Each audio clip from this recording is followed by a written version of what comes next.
এর মাধ্যমে ভারতে যত হাজার হাজার জায়গা রয়েছে মুসলমানদের, মসজিদ মাদ্রাসার নামে, কবরস্থানের নামে যত অক্ষ জায়গা আছে, এই জায়গাগুলো মোদী সরকার দখল করার পায়তারা করছে। মসজিদগুলোকে তারা ভেঙে গড়িয়ে নিচ্ছে, আর ওই মসজিদের জায়গা দখল করে পুরা ভারতবর্ষ থেকে ইসলামকে তারা চিরতরে মুছে দিতে চায়, ঠিক কিনা? আমি আপনাদের কাছে জানতে চাই, যদি আল্লাহর জমিনে আল্লাহর মসজিদগুলোকে রক্ষা করার জন্য গজওয়াতুল হিন্দের ডাক আসে, আল্লাহর জমিনে আল্লাহর দ্বীনকে রক্ষা করার জন্য কারা কারা আল্লাহর দ্বীনকে রক্ষা করার জন্য জীবন দিতে লড়াইয়ের ময়দানে অবতীর্ণ হতে রাজি আছে, জোহার করে আল্লাহকে দেখায়। নারায়ে তাকবীর, নারায়ে তাকবীর। আল কোরআনের আলো, আল কোরআনের আলো, আল হাদিসের আলো, নারায়ে তাকবীর। আম্মা বা'দু ফাআউযু বিল্লাহি মিনাশ শাইতানির রাজীম। বিসমিল্লাহির রহমানির রহিম। يا أيها الذين آمنوا لا تتخذوا اليهود والنصارى أولياء بعضهم أولياء بعض ومن يتولهم منكم فإنه منهم إن الله لا يهدي القوم الظالمين صدق الله العظيم وصدق رسوله النبي الكريم ونحن على ذلك من الشاهدين والشاكرين والحمد لله رب العالمين পানবাড়ি ফজলুল উলুম কিরাতুল কোরআন হাফিজিয়া মাদ্রাসার হাফেজ ছাত্রদের দস্তারবন্দি উপলক্ষে আজকে ঐতিহাসিক তাফসীরুল কোরআন মাহফিল। এই তাফসীর মাহফিলের সম্মানিত প্রধান অতিথি, প্রধান মেহমান এবং প্রধান মুফাসসির সকলে আমাদের মাঝে উপস্থিত হয়েছেন। আলহামদুলিল্লাহ বলেন।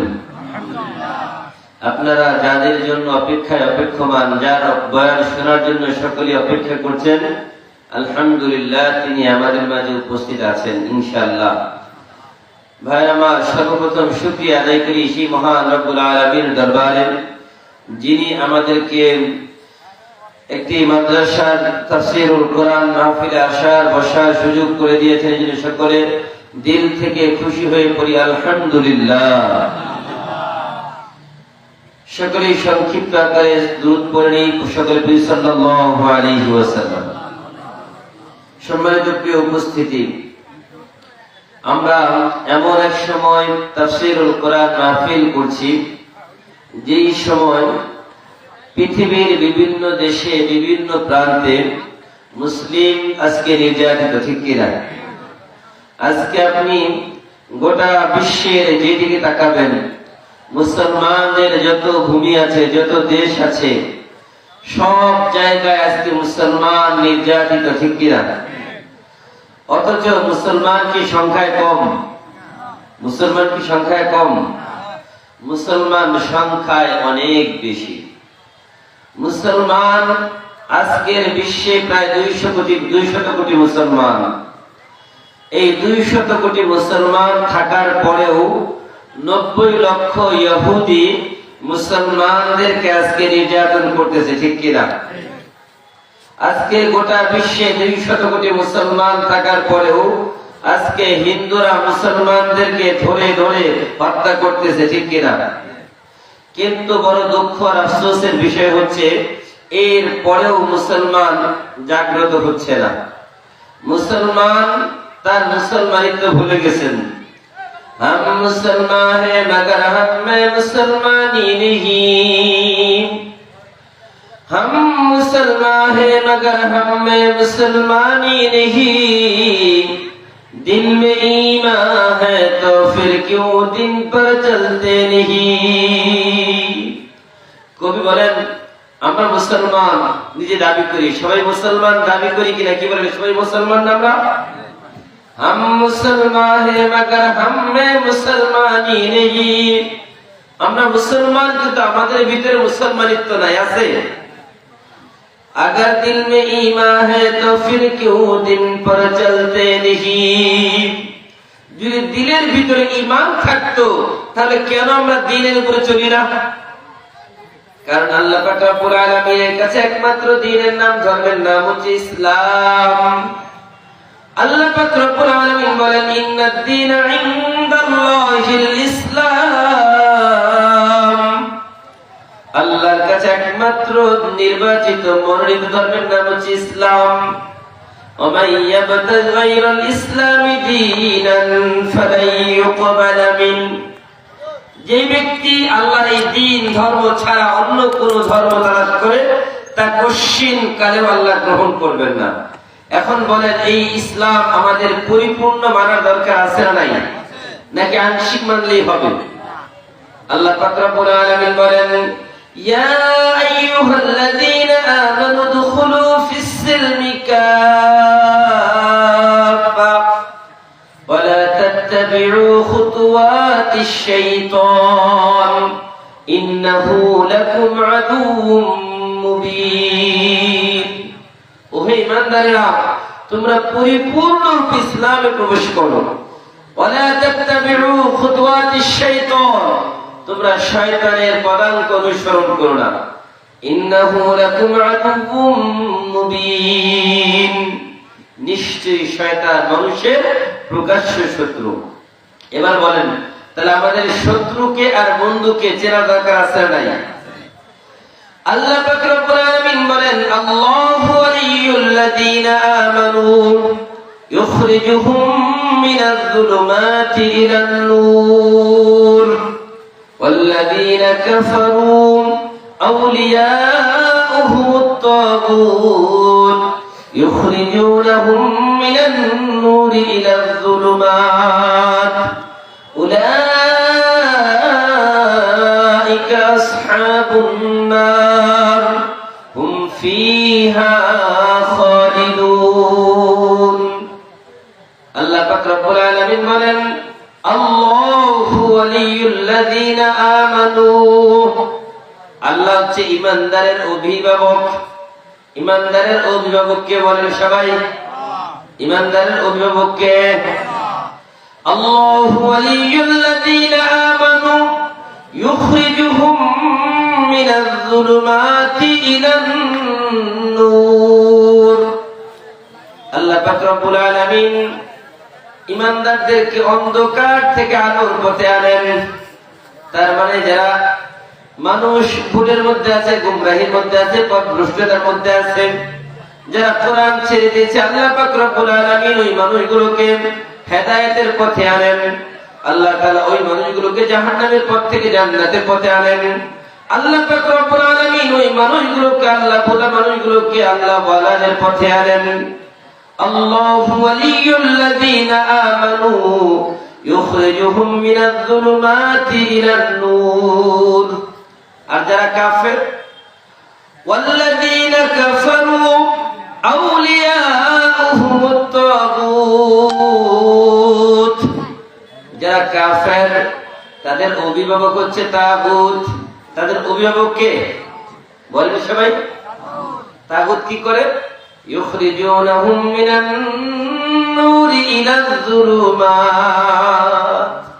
তাগুত মানুষকে আলো থেকে অন্ধকারে নিয়ে যায়। এই যে লাইটিং আছে, আলো আছে, এখান থেকে ওই যে পাশে আলো নাই, ওই অন্ধকারে নিয়ে যায় তাগুত। এবার বলেন তাগুত চিনার দরকার আছে না? চিনলে অসুবিধা আছে? তাগুত কি বাহিরের জগতের কেউ? এরা আমাদের সমাজে, আমাদের ঘরে বসবাসকারী মানুষ। তবে এদের পরিচয় জানা দরকার আছে না? তাগুতের অনেক ব্যাখ্যা এবং এই তাগুত কোরআন কারীমের অনেক জায়গায় আল্লাহ তাআলা ব্যবহার করেছেন। এর সহজ সরল একটা ব্যাখ্যা হচ্ছে তাগুত হচ্ছে তারা যারা আল্লাহর দেওয়া সংবিধানকে বাতিল করে, কোরআনের আইনকে বাতিল করে মানব রচিত সংবিধান পৃথিবীতে বাস্তবায়ন করতে চায়, তারাই তাগুত। এবার বলেন তাগুত আমাদের সমাজে আছে না নাই? নাই মনে হয়। অন্তত এই পাটবাড়ির তাগুত নাই, আছে নাকি? আল্লাহর কোরআনের আইন চায় না এমন লোক আছে না নাই? আল্লাহ কোরআনের আইনের কথা বললে তাদের গায়ে অ্যালার্জি চুলকানি শুরু হয় এমন লোক আছে না নাই? কম না বেশি? বলেন সংখ্যায় কম না বেশি? বলতে ভয় পান, জেলে নিয়ে যাবে নাকি? আগে হালাল থেকে দূরে সরানো যায় ওই চিন্তা করে যেই মানুষগুলো আল্লাহ বলেন ইউখরিজুনাহুম মিনান নূরি ইলাজ যুলুমাত, এই মানুষগুলো মানব রচিত সংবিধানের দিকে মানুষকে ডাকে। এখন বলেন আমরা আপনাদেরকে আল্লাহর কোরআনের দিকে ডাকি, আরেকজন মানুষ বলে যারা কার্ল মার্কস, লেনিন, মাও সেতুং যারা আছে তাদের লিখিত সংবিধান এটা ভালো।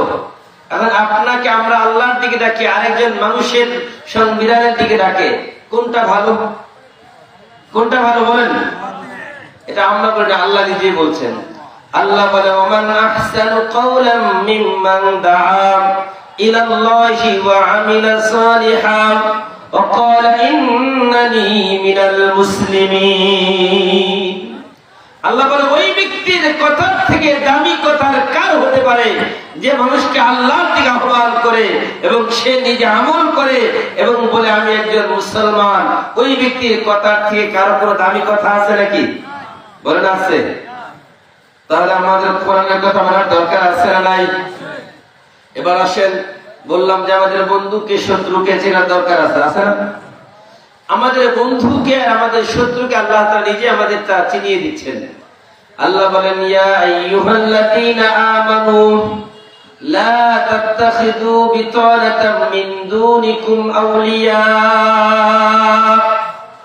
ওয়াদ্দু মা আনিতুম قد بدت البغضاء من أفواههم وما تخفي صدورهم أكبر قد بينا لكم الآيات إن كنتم تعقلون الله বলেন ওহে ঈমানদারেরা লা তাত্তাখিযু বিতানাতাম মিন দুনিকুম আউলিয়া, তোমরা কোন অমুসলমানকে তোমাদের অন্তরঙ্গ বন্ধু বানিও না।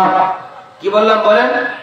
অমুসলমান যারা মুসলমান না তাদেরকে অন্তরঙ্গ বন্ধু বানানো যাবে? দিলের দোস্ত বানানো যাবে? বলেন যাবে নাকি? কে বলছেন? কেন? আল্লাহ বলেন তাদের দিলের তামান্না অমুসলিমরা চায়। ওয়াদ্দু মা আনিতুম, তোমরা যখন কষ্টে থাকো তারা আনন্দিত হয়। قد بدت البغضاء من أفواههم, তাদের মুখ দিয়ে অনিচ্ছায় মাঝে মাঝে মুসলমানদের শত্রুতা প্রসূত কিছু কথা বের হয়ে যায় বেফাস। ওমা তুখফি সুদুরুহুম আকবার, আল্লাহ বলে মুসলমানদের দিলের ভিতরে মুসলমানদের জন্য কি পরিমাণ শত্রুতা, এটা যদি তোমরা যদি জানতে তাহলে কখনো তাদের কাছেও যেতে না।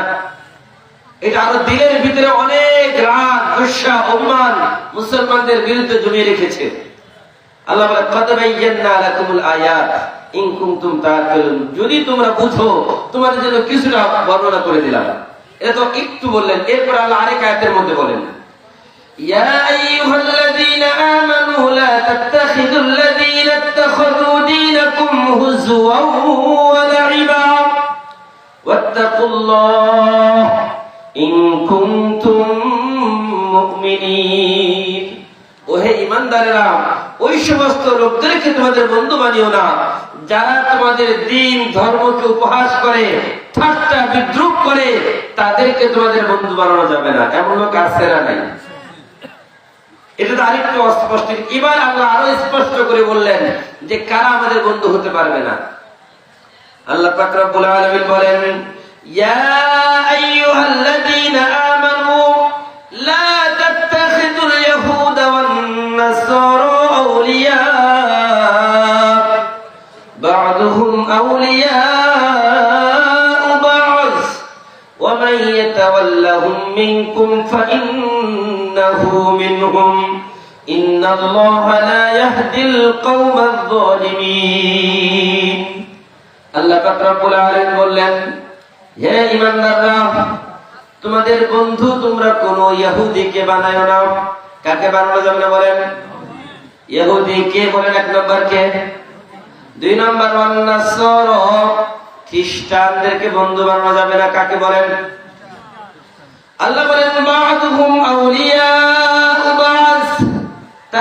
একে অপরের বন্ধু।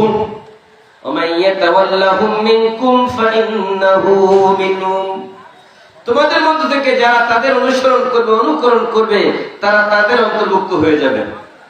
এখন বলেন, আমাদের সমাজে, আমাদের রাষ্ট্রে এই ইহুদিদের সাথে বন্ধুত্ব আছে না নাই? তারপরে খ্রিস্টানদের সাথে বন্ধুত্ব আছে না নাই? এখন এই যে শত্রু তো আমাদের চিনলাম, এক নম্বর শত্রুকে বলেন ইহুদি, এক নম্বর শত্রুকে, দুই নম্বর খ্রিস্টান, বলেন দুই নম্বরকে।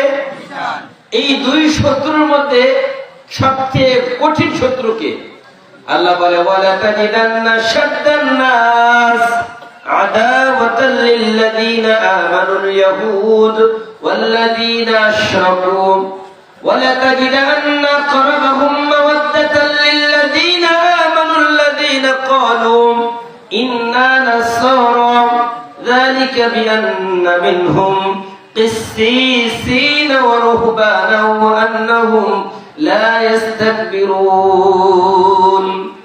এবার আল্লাহ বললেন, তোমাদের সব থেকে কঠিন শত্রু হচ্ছে ইহুদি। বলে এক নম্বর শত্রুকে, দুই নম্বর মুশরিক, দুই নম্বর কে? ইহুদিরা কোথায় আছে বলেন সবাই? ইসরায়েল। বলেন কোথায়? ইহুদিরা আছে কোথায় বলেন? কোথায় আছে? সংখ্যা কত? 90 লাখ। বলেন কত? 90 লক্ষ। মুসলমান পৃথিবীতে কত কোটি? বলেন কত কোটি? তাহলে 200 কোটি যদি থুতু নিক্ষেপ করে, 90 লাখের অস্তিত্ব থাকার কথা ছিল। কিন্তু বড় আফসোস, পৃথিবীতে 200 কোটি মুসলমান থাকার পরেও একটা রাষ্ট্র ফিলিস্তিনের পক্ষে রাষ্ট্র হিসেবে দাঁড়াতে পারে নাই।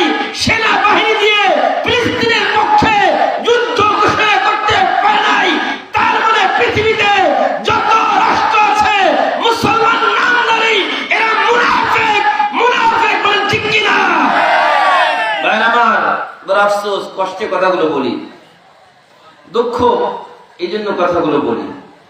200 কোটি মুসলমান, এখন অনেক যুবক আছে, অনেক বন্ধুরা আছে যারা ফিলিস্তিনের জন্য জীবন দিতে চায়, এমন আছে না নাই?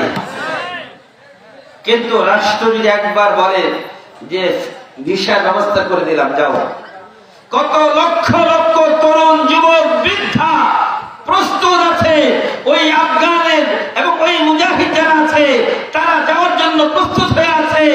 কখন সুযোগ আসবে ফিলিস্তিনে গিয়ে মুসলমানদের পক্ষ নিয়ে গাজার মুসলমানদেরকে বাঁচানোর জন্য ইসরায়েলের বিরুদ্ধে সশস্ত্র জিহাদ করবে, ঠিক কিনা?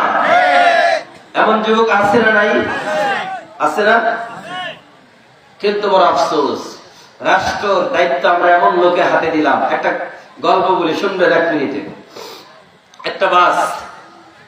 একটা বাসের ড্রাইভার কয়জন থাকে বলে তো সবাই? একজন ড্রাইভার, বাসের প্যাসেঞ্জার মনে করেন 40 জন। এখন 40 জন প্যাসেঞ্জার, বাসের ড্রাইভার একজন, হেল্পার একজন, সুপারভাইজার একজন। এখন 40টা সিট আছে। ওই 40টা সিটের প্রথম সারিতে 10টা সিট। এই 10টা সিটের মধ্যে দেশের সব থেকে বড় যারা বিজ্ঞানী তাদেরকে বসাইছে। এরপরে সব থেকে বড় ডাক্তার যারা 10 জন তাদেরকে বসাইছে। এরপরে সব থেকে বড় আলেম যারা তাদেরকে বসাইছে মনে করেন। এরপর রাষ্ট্রের সবচেয়ে গুরুত্বপূর্ণ মন্ত্রী বর্গ যারা আছে, বুদ্ধিজীবী, তাদেরকে বসাইছে। 40 জন দেশের সব থেকে দামি নামী মানুষগুলোকে এই বাসের ভিতরে প্যাসেঞ্জার। আর ড্রাইভার কয়জন? এখন ওই ড্রাইভার হচ্ছে মাতাল। ড্রাইভার কি বলেন? ড্রাইভার হচ্ছে উম্মাদ, পাগল। এখন ওই উম্মাদ আর পাগলের হাতে যদি আপনি গাড়ির ড্রাইভিং দিয়ে দেন, ওই পাগল কি এই মনে করেন পাটগ্রাম থেকে গাড়ি ঢাকায় নিয়ে যেতে পারবে? সম্ভব? বড় আফসোস, আমরা আজকে আমাদের বাংলাদেশে মোটামুটি মনে করি 18 কোটি মানুষ আছি। এর মধ্যে যদি আমরা 90% মুসলমান হই, আমরা 90% মুসলমান হওয়ার পরেও আমরা ড্রাইভিং সিটে আমরা নাস্তিক, মুরতাদ, যত ভণ্ড বাতিল আছে এদেরকে আমরা ড্রাইভার বানাচ্ছি, ঠিক কিনা? রাষ্ট্রের দায়িত্ব যাদেরকে আমরা দেই তারা একজন মাতাল, একজন লম্পট, একজন সুদখোর, ঘুষখোর, একজন দুর্নীতিবাজ। এদেরকে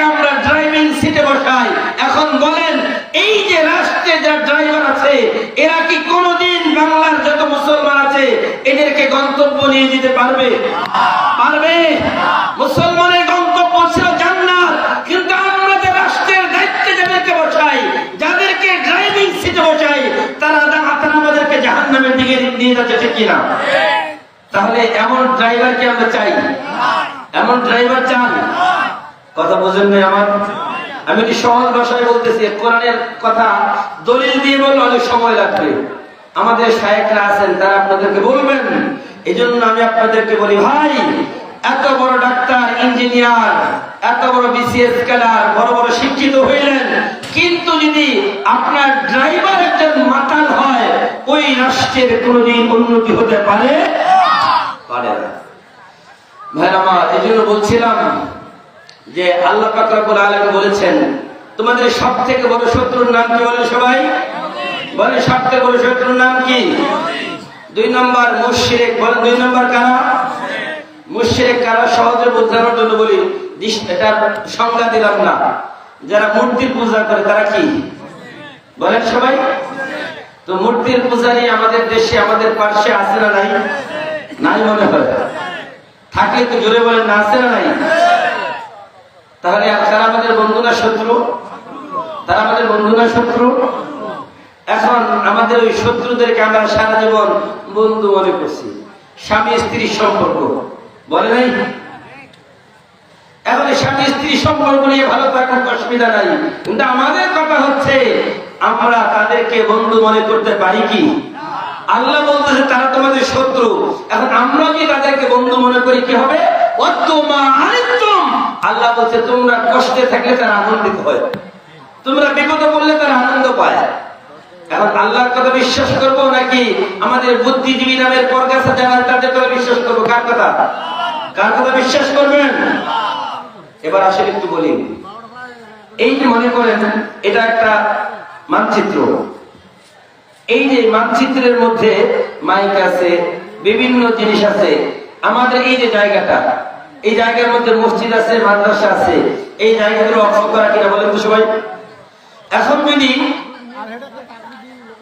এখন যদি এই অক্ষের জায়গাগুলো কেউ নিয়ে যায়, এখন যদি বলে যে আমি মসজিদও ভাঙবো না, মাদ্রাসাও ভাঙবো না, সব ঠিক থাকবে, কিন্তু আমার জায়গা, আমি আমার জায়গাতে যা ইচ্ছা তাই করবো, আর এটা যদি কোনো অমুসলিমের হয়, জায়গাটা যদি ওই অমুসলিমের জায়গা নিয়ে যায়, অক্ষর জায়গা, আর আমাদের মুসলমানরা দিয়ে দেয়, বলে ভাই ইচ্ছা ঠিক আছে, তোমার ক্ষমতা তুমি নিয়ে যাও।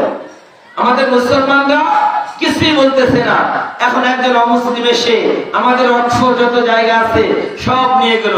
এখন 2 দিন পরে ওই অমুসলিম যদি বলে যে আমার জায়গায় আমি কাউকে নামাজ পড়তে দিব না, একথা বলতে পারে কিনা? 2 দিন পরে বলে এই আমার জায়গায় কোনো মাদ্রাসা চলবে না, একথা বলতে পারে কিনা? ভাই আমার, ভারতে গত কিছুদিন আগে অক্ষয় স্টেট নামে একটা বিল বা তারা বাস্তবায়নের চেষ্টা করছে। এর মাধ্যমে ভারতে যত হাজার হাজার জায়গা রয়েছে মুসলমানদের, মসজিদ মাদ্রাসার নামে, কবরস্থানের নামে যত অক্ষ জায়গা আছে, এই জায়গাগুলো মোদী সরকার দখল করার পায়তারা করছে। মসজিদগুলোকে তারা ভেঙে গড়িয়ে দিচ্ছে, আর ওই মসজিদের জায়গা দখল করে পুরা ভারতবর্ষ থেকে ইসলামকে তারা চিরতরে মুছে দিতে চায়, ঠিক কিনা?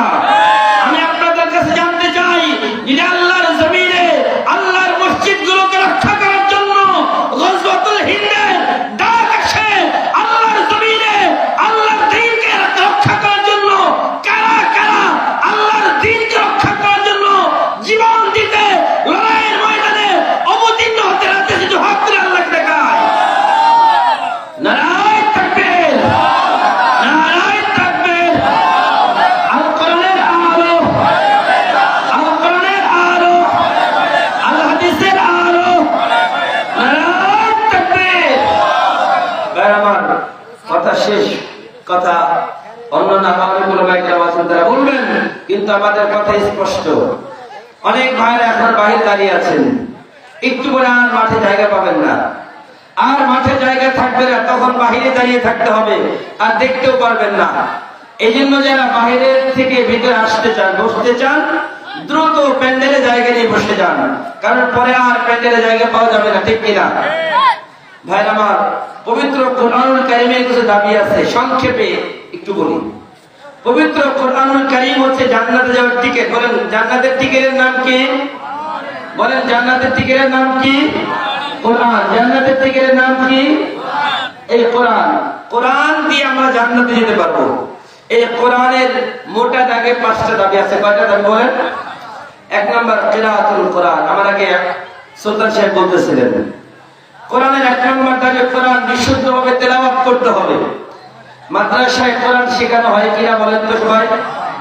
কোরআনের 1 নম্বর দাবি একটু মাদ্রাসায় বাস্তবায়ন হয়। 2 নম্বর তেলাওয়াতুল কোরআন, কোরআনকে নিয়মিত তেলাওয়াত করা। মাদ্রাসায় তেলাওয়াত হয় কিনা একটু বলেন, তেলাওয়াত হয় কিনা? 3 নম্বর ফাহমুল কোরআন, কোরআনকে বোঝা। তো এই মাদ্রাসায় কোরআন বোঝার জন্য কিতাবখানা আছে না নাই? তাহলে কোরআন বোঝার ব্যবস্থা আছে। তাহলে 1 নম্বর দাবি কিরাআতুল কোরআন, কোরআন বিশুদ্ধভাবে পাঠ করা। 2 নম্বর তেলাওয়াতুল কোরআন, কোরআন নিয়মিত তেলাওয়াত করা। 3 নম্বর ফাহমুল কোরআন, কোরআন বোঝা, কোরআন নিয়ে গবেষণা করা। 4 নম্বর আমালুল কোরআন। তাকবীর, নারায়ে তাকবীর, আল্লাহু আকবার। বিগবতার নমন, শুভেচ্ছা স্বাগতম। আজকের মাহফিল সফল হোক, কবুল হোক। নারায়ে তাকবীর। সবাই তো ভাইরা, 4 নম্বর কোরআনের দাবি মুসলমানদের কাছে আমালুল কোরআন। কোরআনে যা আছে এগুলোর উপরে আমল করা। কোরআনে যা আছে কি আছে? কোরআনে সুদখোরের বিচার আছে না নাই? ঘুষখোরের বিচার আছে না নাই? জেনাকারীর বিচার আছে না নাই? দুর্নীতিবাজ যারা তাদের বিচার আছে না নাই? কোরআনে যে নিয়ম আইন আছে এই আইনগুলোকে মানা। নামাজের কথা আছে, রোজার কথা আছে, হজের কথা আছে, জিহাদের কথা আছে না নাই? নামাজ পড়ি, রোজা রাখি, সবকিছু করি, কিন্তু জিহাদ মানি না। আল্লাহ পাক রব্বুল আলামিন বলেন কুতিবা আলাইকুমুল কিতাল, তোমাদের উপর কিতাল, যুদ্ধকে ফরজ করা হয়েছে। ওয়াহুল লাকুম, অথচ এটা তোমাদের পছন্দ না, ভালো লাগে না। আল্লাহ বলেন এমন জিনিস তোমরা অপছন্দ করো যেটা তোমাদের জন্য কল্যাণকর, আর এমন জিনিস তোমরা পছন্দ করো যেটা তোমাদের জন্য কল্যাণকর। আল্লাহ খুব ভালো করে জানেন। এজন্য 4 নম্বর কোরআন দাবি, কোরআনে যা আছে এগুলোর উপরে কি করতে হবে বলেন? আমল করতে হবে। 5 নম্বর শেষ কথা, কোরআনের দাবি হচ্ছে আমালুল ইকামাতুল কোরআন, কোরআনকে বাস্তবায়ন করা। কি করে বলেন? ইকামত মানে হচ্ছে সোজা করা। একটা জিনিস পড়ে আছে, এটাকে ধরে দাঁড় করে সোজা করে দেওয়া। মনে করেন কোরআনটা মাদ্রাসায় আছে, কোরআনের আইনগুলোকে সোজা করে দাঁড় করানো। কোরআনটা বাড়ির ভিতরে আছে, মসজিদে আছে, আপনার সিনায় আছে, কিন্তু যদি আপনি কোরআনকে কায়েম না করেন, বাস্তবে এটা যদি নমুনা না দেন, কোরআনের কোনোদিন এটা আমরা সফল পাবো। এজন্য কোরআনের দাবি হচ্ছে ইকামাতুল কোরআন, কোরআনকে জমিনে বাস্তবায়ন করা। আর এই কোরআনকে জমিনে বাস্তবায়ন করার জন্য শায়খে চরমনাইগণ তারা অক্লান্ত পরিশ্রম করে দিন থেকে দিন, রাত থেকে রাত, দেশের এক প্রান্ত থেকে আরেক প্রান্ত, সব জায়গায় এই বাণী পৌঁছে দিচ্ছেন। আগামী দিনে ইসলাম যেন বিজয় হতে পারে, কোরআন যেন সংবিধান হতে পারে। এই জন্য আমরা সকলেই দিল থেকে আমরা চেষ্টা করবো ইনশাআল্লাহ আগামী দিনে কোরআন যেন বিজয়ী হয়। কোরআনের পক্ষে সবাই থাকবে ইনশাআল্লাহ।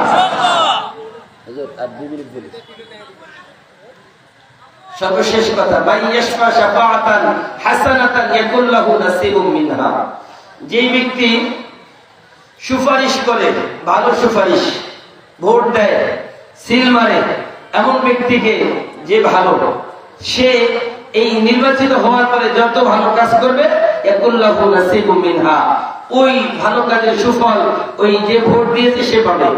ওমান ইয়াশফা শাফাআতান সাইয়্যাতান ইয়াকুল লাহু কিফলুম মিনহা, আর যে ব্যক্তি এমন ব্যক্তিকে ভোট দিল, নির্বাচিত করলো, সুপারিশ করলো যে নিজের ঠিক নাই, দুর্নীতিবাজ, ইয়াকুল লাহু কিফলুম মিনহা, তাহলে কি হবে?